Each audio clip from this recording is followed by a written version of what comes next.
Bismillah ar-Rahman ar-Rahim. Mes très chers frères et sœurs, Assalamu alaikum wa rahmatullahi wa barakatuh. Je vais vous poser une question. Qui est le prophète du peuple de Sodome? Bien sûr, vous le connaissez tous. C'est Lot alayhi salam. Parmi les faits importants qui ont lieu dans la vie d'Ibrahim alayhi salam, il y a l'histoire du peuple de Lot et ce qui lui est survenu comme courroux et divin et châtiment. Lot est le fils de Haran, fils de Terah qui est Hazar. Il est donc le neveu d'Ibrahim alayhi salam, l'ami d'Allah, puisque Ibrahim est le frère de Haran et de Nahor. Après avoir immigré avec Ibrahim, Lot se sépara de lui avec sa permission et partit vers la ville de Sodome, qui était habitée alors par les plus libertins et les plus mécréants des gens qu'ils soient. Ils agressaient les voyageurs et commettaient des péchés abominables, sans que personne d'entre eux ne les exhortât à y mettre fin. De plus, ils ont inventé un péché qu'aucun être humain n'avait commis avant eux, à savoir l'homosexualité et les tendances sexuelles pervers avec les êtres du même sexe, en délaissant ce que Dieu a créé comme femme pour ses serviteurs vertueux. L'autre vint à eux et leur prêcha l'adoration d'Allah, seul, sans lui associer quiconque. Il les exhorta à cesser de s'adonner au péché et aux pratiques abominables de l'homosexualité. Mais ils persistèrent dans leur mécréance et leur libertinage, ce qui est pour effet de provoquer le courroux et partant le châtiment d'Allah contre eux, ce qui était loin d'attendre et d'imaginer. Allah fit donc d'eux un exemple pour l'humanité et un avertissement pour les gens qui réfléchissent. C'est pour cela qu'il mentionna leurs histoires dans plusieurs versets de son livre, évident en disant dans la sourate Al-A'raf, et l'autre, quand il dit à son peuple, « Vous livrez-vous à cette turpitude que nul parmi les mondes n'a commis avant vous? Certes, vous assouvissez vos désirs charnels avec les hommes au lieu des femmes. Vous êtes un peuple outrancier. » Et pour toute réponse, son peuple ne fit que dire, « Expulsez-les de votre cité. Ce sont des gens qui veulent se garder purs. Or, nous l'avons sauvé lui et sa famille, sauf sa femme, qui fut parmi les exterminés. Et nous avons fait pleuvoir sur eux une pluie. Regarde donc ce que fut la fin des criminels. » Sourate 7, versets 80-84. Mais les exhortations et les prêches de Lot, loin d'amener le peuple de Sodome à croire en Allah seul, et à cesser ces pratiques abominables, les firent remplir encore plus d'orgueil et d'entêtement dans leur turpitude. Aucun d'entre eux ne crut en lui et ne voulut cesser ces pratiques infâmes. Bien plus, ils décidèrent même de l'expulser de leur cité, en le trouvant une justification des plus absurdes. Ils dirent « Expulsez de votre cité la famille de l'autre, car ce sont des gens qui affectent la pureté. » Sourate 27, verset 56. Ils ont transformé ainsi la meilleure des vertus et celle qui nécessite le plus l'éloge en blâme qui nécessite l'expulsion. Seul l'entêtement et l'obstination les ont inspirés à dire de tels propos. Mais Allah les a purifiés de leur souillure, sauf sa femme, les a fait sortir de la cité rebelle et inique, en laissant le peuple de Sodome exterminé sous les décombres de sa cité, après qu'elle fut détruite par le courroux et le châtiment divin. Le peuple de Lot lui a répondu ainsi, rien que parce qu'il les a mis en garde contre ce grand péché et cette abominable turpitude qu'aucun être humain n'avait commis avant eux. C'est pour cela qu'ils sont devenus un exemple et une leçon pour ceux qui veulent marcher sur leurs traces. En plus de cela, ils pratiquaient le brindage sur les routes et trahissaient sans état d'âme leurs compagnons, de même qu'ils commettaient dans leurs cercles et leurs assemblées des actes répugnants de toutes sortes, à tel point qu'il a été dit qu'ils faisaient sortir des paix sans aucune pudeur, en pleine assemblée, sans se soucier des présents. Il se pourrait même qu'ils aient pratiqué leurs actes immoraux publiquement, sans éprouver de gêne ou de pudeur, et sans accorder d'attention ou d'importance aux exhortations et aux bons conseils qu'un sage pouvait leur donner. Ils étaient comme des bêtes, voire pire. Ils n'avaient pas voulu mettre un terme à leur vile pratique, ni éprouver de remords en ce sens. Et Allah les a châtiés pour leur corruption. Ils ont dit entre autres à l'autre, « Fais que le châtiment d'Allah nous vienne, si tu es du nombre des véritiques. » Sourate 29, verset 29. Ils l'ont défié donc, en lui demandant de leur apporter ce dont ils menacent comme châtiment douloureux et malheur grave. Ce faisant, leur prophète invoqua contre eux Allah et lui demanda de l'assister contre le peuple impie et pervers. Le Seigneur s'irrita alors à la suite de l'irritation de son serviteur. Il se courrouça à la suite de son courroux et exauça son désir à sa demande en envoyant ses nobles envoyés et ses sublimes anges, ceux-là même qui firent une visite à Ibrahim alayhi salam et l'informèrent de la prochaine naissance d'un garçon plein de savoir et le mirent au courant de la mission capitale pour laquelle ils étaient envoyés. Alors Ibrahim dit: Quelle est donc votre mission, ô envoyé? Ils dirent: Nous avons été envoyés vers des gens criminels pour lancer sur eux des pierres de glaise, marquées auprès de ton Seigneur à l'intention des outranciers. Sourate 51, versets 31-34. Allah Azzawajal a dit aussi: Et quand nos anges apportèrent à Ibrahim la bonne annonce, ils dirent: Nous allons anéantir les habitants de cette cité, car ses habitants sont injustes. Il dit: Mais l'autre s'y trouve. Ils dirent: Nous savons parfaitement qui y habite. Nous le sauverons certainement, lui et sa famille, excepté sa femme, qui sera parmi ceux qui périront. Sourate 29, versets 31-32. Il a dit aussi: Lorsque l'effroi eut quitté Ibrahim et que la bonne nouvelle l'eut atteint, voilà qui discuta avec nous en faveur du peuple de l'autre. Sourate 11, verset 73. C'est-à-dire qu'Ibrahim alayhi salam espérait encore que le peuple de l'autre se ressaisisse et fasse une tauba en revenant en Allah. C'est pour cela que le Très-Haut a dit: Ibrahim était certes longanime, très implorant et repentant. Ô Ibrahim, renonce à cela, car l'ordre de ton Seigneur est déjà venu et un châtiment irrévocable va leur arriver. Sourate 11, versets 75-76. C'est-à-dire qu'il ne faut pas insister là-dessus, car leur sort est déjà scellé et leur châtiment est devenu inéluctable, de même que leur extermination. L'ordre de ton Seigneur est déjà venu. Sourate 11, verset 76. C'est-à-dire que cet ordre émanant de celui dont les ordres ne sont jamais rejetés et dont le châtiment ne peut être stoppé. Et un châtiment irrévocable va leur arriver. Sourate 11, verset 76. Saïd ibn Jubayr ainsi que Al-Sa'idi Qatada et Muhammad ibn Ishaq ont dit qu'Ibrahim alayhi salam s'est mis à dire aux anges: Allez-vous détruire une cité où il y a 300 croyants? Ils lui répondirent: Il n'y a pas ce nombre. Il dit: 200 croyants? Ils répondirent: Il n'y a pas ce nombre. Il dit: 40 croyants? Ils répondirent: Il n'y a pas ce nombre. 14 croyants? Ils répondirent: Il n'y a pas ce nombre. Ibn Ishaq a dit jusqu'à ce qu'il dit: un seul croyant? Ils répondirent: Il n'y a pas ce nombre. Il leur dit alors: Il y a l'autre qui y habite. Nous savons parfaitement qui y habite. Sourate 29, verset 32. Les exégètes ont dit: Lorsque les anges Gabriel, Michaël et Israfil quittèrent Ibrahim alayhi salam et se dirigèrent vers la ville de Sodome, ils prirent l'apparence de jeunes hommes beaux et élégants, en vue d'éprouver sur ordre d'Allah le peuple de Lot et de les confondre dans son inquiété afin que l'argument soit retenu contre lui. Ils arrivèrent chez Lot à la tombée de la nuit. En les voyant, celle-ci eut peur qui ne leur donnait pas l'hospitalité. Ce sera un autre qui le fera avec les risques qu'il résultèrent. L'autre crut que c'étaient des êtres humains. Il éprouva une grande gêne et il se dit que c'est un jour terrible. Ibn Abbas ainsi que Mujahid, Qatada et Muhammad ibn Ishaq ont dit que cela veut dire un jour de grand malheur. En ce qu'ils savaient d'après les exhortations et les prêches qu'il leur faisait, combien ils sont capables de faire subir à ces visiteurs certains de leurs pratiques.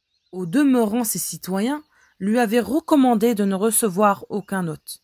Mais en voyant ces jeunes hommes qui paraissaient purs et innocents, il ne put se retenir et rester à l'écart. Qatada a rapporté qu'ils sont venus à lui alors qu'il travaillait dans une terre à lui et lui ont demandé l'hospitalité.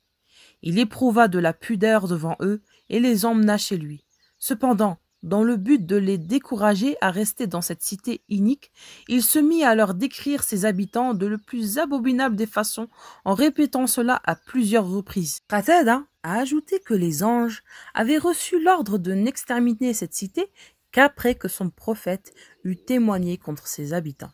As-Sa'di a dit de son côté, les anges sortirent de chez Ibrahim alayhi salam et y arrivèrent chez Lot au milieu de la journée. En arrivant devant le fleuve de Sodome, ils rencontrèrent la fille de Lot qui puisait de l'eau pour sa famille. Lot, dit-il, avait 2 filles, la cadette appelée Haritha et la Benjamin d'Agouta. Ils lui dirent, « Ô jeune fille, y a-t-il une demeure où on pourrait nous offrir l'hospitalité ?» Elle leur répondit, « Restez là, jusqu'à ce que je revienne. » Elle appréhenda pour eux la réaction de son peuple et allait voir son père en lui disant « Ô père, il y a 3 jeunes hommes d'une grande beauté qui cherchent l'hospitalité. Va vite les accueillir avant que les citoyens ne les voient et ne causent de scandale. » En effet, ces citoyens lui avaient interdit de recevoir des invités et de leur offrir l'hospitalité. Il alla donc les chercher sans que personne ne soit au courant, sauf sa famille. Or, sa femme révéla le secret de leur présence et la nouvelle selon laquelle l'hôte, hébergé chez lui de beaux jeunes hommes, se fit répandre dans toute la cité. Ces citoyens accoururent donc chez lui. Le Coran a dit à leur sujet, auparavant, ils commettaient des mauvaises actions, Sourate 11, verset 78. C'est-à-dire qu'ils étaient habitués aux pratiques abominables et aux actes pervers. Il dit, ô mon peuple, voici mes filles, elles sont plus pures pour vous. Sourate 11, verset 78. L'hôte voulait leur faire entendre raison en attirant leur attention que s'ils voulaient satisfaire leur instinct sexuel, ils n'avaient qu'à aller vers leur épouse, qui sont aussi ses filles à lui, car un prophète, pour un peuple, est comme un père pour eux. Comme il dit dans un hadith, et comme a dit le Très-Haut, le prophète a plus de droits sur les croyants qu'ils n'ont sur eux-mêmes, et ses épouses sont leurs mères, Sourate 33, verset 6. Dans les propos de certains compagnons et pieux anciens, il dit qu'il était leur père. Ceci est comme sa parole. Accomplissez-vous l'acte charnel avec les mâles de ce monde et délaissez-vous les épouses que votre Seigneur a créées pour vous? Mais vous n'êtes que des gens transgresseurs. Sourate 26, versets 165-166. Il exhorta à ne pas commettre ce qui ne sied pas à l'honneur des hommes et témoigna contre eux qu'il n'y avait parmi eux aucun homme raisonnable et sensé. Bien au contraire, ils étaient tous des gens vils et mécréants. C'est justement ce qu'ils voulaient entendre les anges de lui, avant qu'ils ne l'interrogent sur son peuple. Ses citoyens lui dirent alors, en réponse à ses exhortations, « Tu sais bien que nous n'avons pas de droit sur tes filles, et en vérité, tu sais bien ce que nous voulons. » Sourate 11, verset 79. Ils lui ont répondu qu'ils savaient bien qu'ils n'avaient aucun désir dans leur épouse et qu'ils ne savaient pas contre ce qu'ils voulaient et quel est leur désir. Ils ont répondu à leur noble prophète par ces propos abjects, sans craindre le châtiment du Tout-Puissant. C'est pour cela qu'il leur a dit « Ah, si j'avais de la force pour vous résister, ou bien si je trouvais un appui solide. » Sourate 11, verset 80. Il souhaita avoir une force pour leur résister ou en avoir le soutien d'un peuple qui lui apporte secours et le soutiendra contre eux. Allah Azza wa Jal dit, et les habitants de Sodome vinrent à lui dans la joie. Il dit, ceux-ci ce sont mes hôtes, ne me déshonorez donc pas, et craignez Allah, et ne me couvrez pas d'ingomini. Ils dirent, ne t'avions-nous pas interdit de recevoir du monde? Il dit, voici mes filles, si vous voulez faire quelque chose. Sourate 15, versets 67-71. Et il leur a recommandé de se rapprocher de leur épouse pour assouvir leur instinct sexuel, et les a mis en garde contre le persistance dans son tel comportement, mais en vain, puisqu'ils ont continué dans cette voie et ont insisté pour pouvoir jouir de ses hôtes, sans savoir que le destin est en train de leur réserver et sans se rendre compte du sort qui les attendait le lendemain. C'est pour cela que Allah Azza wa Jalla a dit, en jurant par la vie de son prophète, par ta vie, et se confondaient dans leur délire. Sourate 15, verset 72. Il a dit aussi, il les avait pourtant avertis de nos représailles, mais ils mirent les avertissements en doute. En effet, ils voulaient séduire ses hôtes, nous aveuglâmes leurs yeux, goûtez donc mon châtiment et mes avertissements. En effet, au petit matin, un châtiment persistant les surprit. Sourate 54, versets 36-38. Les exégètes et autres ont rapporté que le prophète d'Allah, Lot alayhi salam, a voulu empêcher ses citoyens d'entrer chez lui en fermant sa porte devant eux et en les exhortant de l'intérieur, tandis qu'eux qui voulaient entrer coûte que coûte en insistant, fatigué de les exhorter et de tenter de les faire revenir à la raison, il dit « Ah, si j'avais de la force pour vous résister !» Ou bien « Si je trouvais un appui solide !» Les anges lui dirent alors « Ô Lot, nous sommes vraiment les émissaires de ton Seigneur. Ils ne pourront jamais t'atteindre. » Sourate 11, verset 81. On rapporte que Jibril alayhi salam sortit et les frappa au visage d'un battement d'ailes, de telle sorte qu'ils perdirent la vue. Il a été dit qu'ils devinrent tous totalement aveugles et ne purent retourner chez eux qu'en tâtant les murs. Et ils promirent au messager d'Allah de revenir le lendemain pour se venger. Allah Azza wa Jal dit « En effet, ils voulaient séduire ses hôtes, nous aveuglâmes leurs yeux, goûtez donc mon châtiment et mes avertissements. En effet, au petit matin, un châtiment persistant les surprit. » Sourate 54, versets 37-38.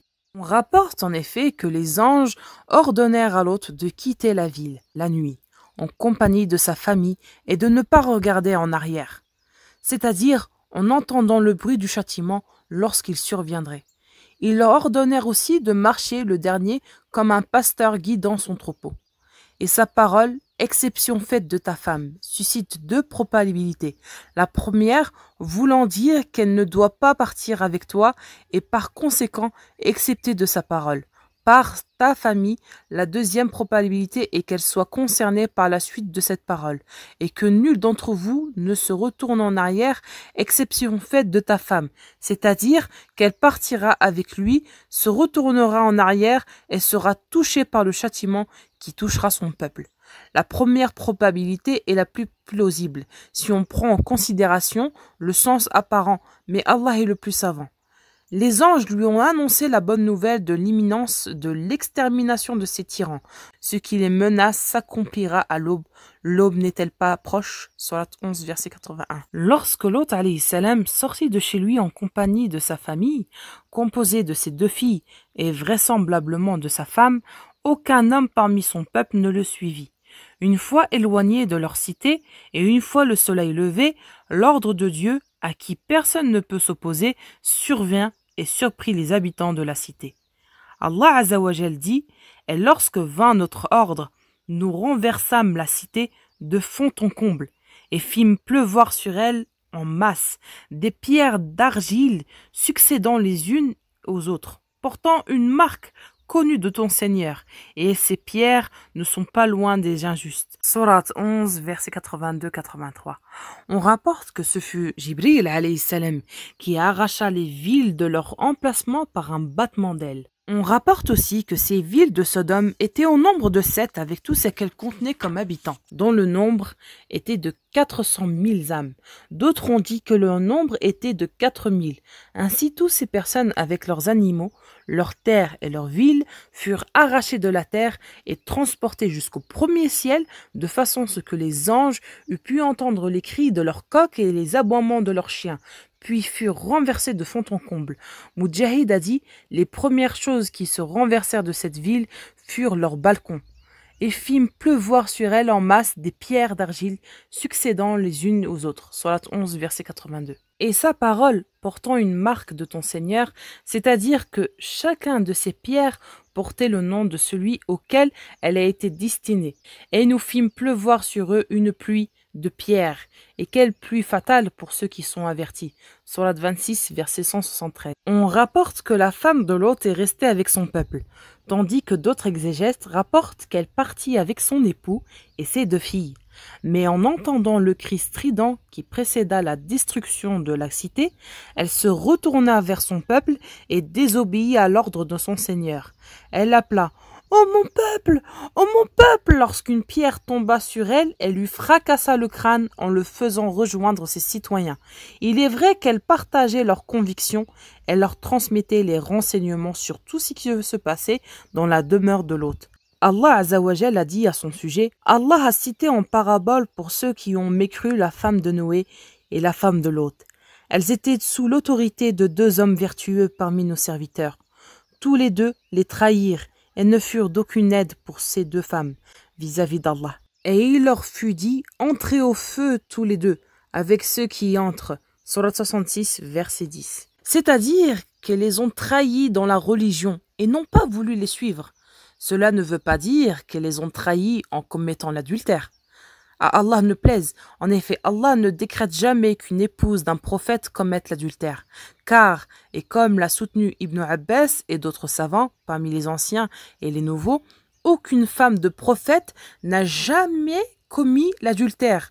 Celui qui prétend le contraire commet une erreur monumentale. Cela dit, Allah a fait de l'endroit où se trouvait la cité maudite un lac fétide dont on ne peut tirer profit ni de son eau, ni ce qui l'entoure comme terre en raison de leur décrépitude, de leur mauvaise qualité et de leur ingomnie. Ce fait est devenu une leçon, un exemple et un signe de la toute-puissance d'Allah et de son pouvoir à châtier ceux qui rejettent ses commandements, récusent ses messagers, suivent leurs passions et désobéissent à leur Seigneur. C'est devenu aussi une épreuve de sa miséricorde à l'écart de ses serviteurs croyants à qui il accorde le salut devant les périls et qu'il fait sortir les ténèbres comme il a dit. Voilà bien là une preuve et la plupart d'entre eux ne croient pas. Et ton Seigneur est en vérité lui le Tout-Puissant, le très miséricordieux. Sourate 26, versets 8-9. Allah Azzawajal a dit aussi: alors au lever du soleil, le cri, la catastrophe les saisit, et nous renversâmes la ville de fond en comble, et fîmes pleuvoir sur elle des pierres d'argile dure. Voilà vraiment des preuves pour ceux qui savent observer. Cette ville se trouvait sur un chemin connu de tous. Voilà vraiment une exhortation pour les croyants.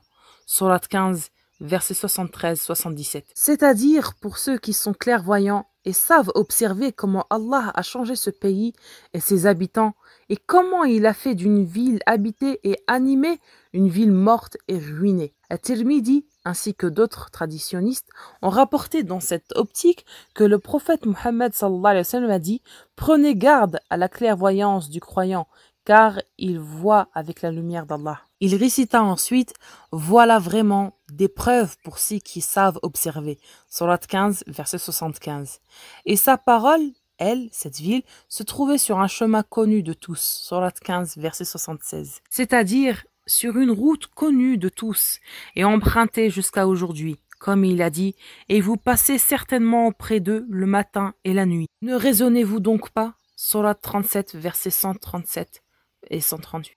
Allah Azzawajal dit également, et certainement nous avons laissé des ruines de cette cité, un signe d'avertissement évident pour des gens qui comprennent. Sourate 29, verset 35.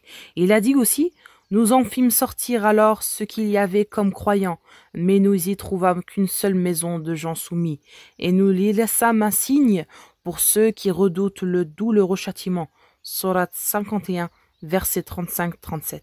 C'est-à-dire qu'Allah a fait de cette ville un exemple et une leçon pour ceux qui craignent le châtiment de l'au-delà et qui craignent le miséricordieux en cachette, en préservant leur âme de la passion, pour ceux qui répriment leur tendance à affreindre les limites d'Allah et qui craignent de ressembler au peuple de l'autre. Le peuple de l'autre, vu par les gens du livre.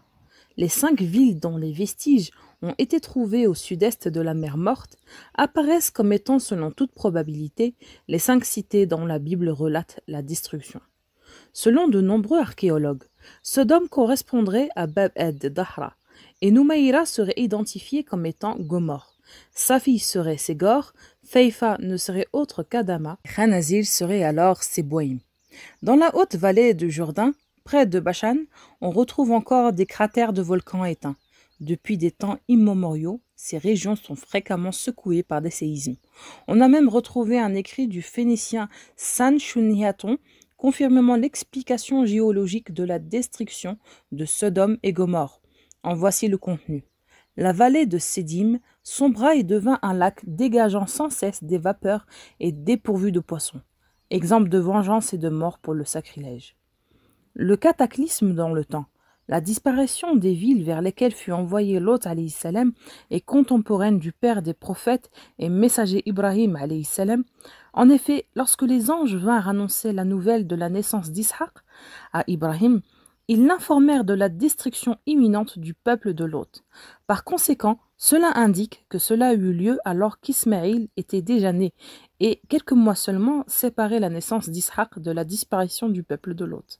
Rappelons par ailleurs que Lot alayhi salam était le neveu d'Ibrahim et par conséquent le cousin d'Ismaïl et d'Ishaq. Après avoir soigneusement étudié le terrain, les géologues vinrent à la conclusion que ce cataclysme s'était produit environ 1900 ans avant la première ère chrétienne. C'est durant les années 50 que le savant américain Jack Finnegan confirma ses premières estimations. Les autres datations diffèrent d'une centaine d'années ou deux seulement, et se situent vers 2070 avant Jésus-Christ. La géologie à l'appui de l'archéologie. Lorsque l'on prend le cas de la destruction d'un peuple, tel que celui de Lot alayhi salam, ou celui de l'ouverture de la mer devant Moussa alayhi salam, afin de retrouver d'une trace matérielle de ces événements relatés dans le Coran, ou dans tout autre livre céleste, l'archéologie est très souvent étayée par des domaines de la connaissance, tels que la géologie. C'est ainsi que les spécialistes dans cette discipline ont permis de localiser avec précision les sites témoins du cataclysme qui demeura à travers les âges le symbole du châtiment divin. Aujourd'hui, plus que jamais, est un avertissement perdurant dans le temps pour toute l'humanité, quelle que soit la période à laquelle elle vivra. Le géologue Frédéric Clapp, qui visita la région en 1929 et 1934, découvrit que la région au sud de la mer Morte était très instable, car bordée par des lignes de failles à l'est et à l'ouest, les tremblements de terre y sont très fréquents. Après avoir étudié l'ensemble des caractères du sous-sol de cette partie de la mer Morte, il en vint à la conclusion que des matières combustibles, c'est-à-dire des matières capables de brûler en contact de l'oxygène ou d'un gaz contenant de l'oxygène en produisant une quantité de chaleur utilisable, auraient été à l'origine de la destruction de ces cités. Ceci parce qu'il découvrit du béthium et du pétrole présents dans le sous-sol, ainsi que du gaz naturel et du sulfure, qui accompagnent toujours ce genre de matériaux. Selon lui, une compression souterraine aurait fait jaillir du soufre et du pétrole sous pression à travers la faille tectonique. Une inflammation naturelle aurait provoqué des projections de matière enflammée qui seraient ensuite retombées sur les villes, provoquant de graves incendies. Cette théorie est appuyée par la majorité des géologues contemporains. Le sous-sol de la mer Morte. Cette région de la mer Morte recèle ainsi des puits de béthium et des restes de matières carbonisées, et son sous-sol contient des réserves importantes en hydrocarbures. De plus, des cratères de volcans étaient prouvés une activité volcanique ancienne. Même si rien ne prouve qu'il y a eu une éruption volcanique au moment du cataclysme, d'ailleurs selon Clapp, la dernière activité volcanique remonterait à plus de 4000 ans, ce qui indique une période bien plus ancienne que celle qui fut témoin à la destruction du peuple de Lot. En additionnant les différents ingrédients recélés par le sous-sol de la mer Morte, on imagine alors très aisément les scènes relatées dans le Coran décrivant le châtiment qui s'abattait sur eux. Et nous renversâmes la ville de fond en comble et fîmes pleuvoir sur eux des pierres sulfureuses semblables à de l'argile durcie. Surat al-Hijr. Alors, au lever du soleil, le cri affreux les saisit, et nous renversâmes la ville de fond en comble, et fîmes pleuvoir sur eux des pierres sulfureuses semblables à de l'argile durcie. Voilà vraiment des preuves pour ceux qui savent observer. Et cette ville se trouvait sur un chemin connu de tous. Surat al-Hijr, versets 73-76. Et lorsque vint notre ordre, nous renversâmes la cité de fond en comble, et nous fîmes pleuvoir sur elle en masse des pierres sulfureuses, dures comme de l'argile cuite, se succédaient les uns aux autres, portant une marque connue de ton Seigneur, et elles ne sont pas loin des injustes. Surat Hud, versets 82-83. Puis nous détruisîmes les autres, et nous fîmes pleuvoir sur eux une pluie de pierres sulfureuses, dures comme de l'argile cuite, et quelle pluie fatale pour ceux qui sont avertis. Voilà bien là un prodige, cependant la plupart d'entre eux n'y croient pas. Et ton Seigneur, c'est en vérité lui le Tout-Puissant. le très miséricordieux. Sourate Al-Shu'ara, versets 172-175. Selon toute vraisemblance, ces 5 villes, symboles de dépravation dans toute l'histoire de l'humanité, auraient été englouties suite à un violent séisme. L'étude géologique de la région de la mer Morte montre qu'elle est située sur une grande faille tectonique qui va de la Turquie jusqu'au golfe d'Aqaba. Et voilà mes très chers frères et sœurs, nous sommes arrivés à la fin de la vidéo. Dumtum fa'atillah wa amani. Wassalamu alaikum wa rahmatullah wa barakatuh.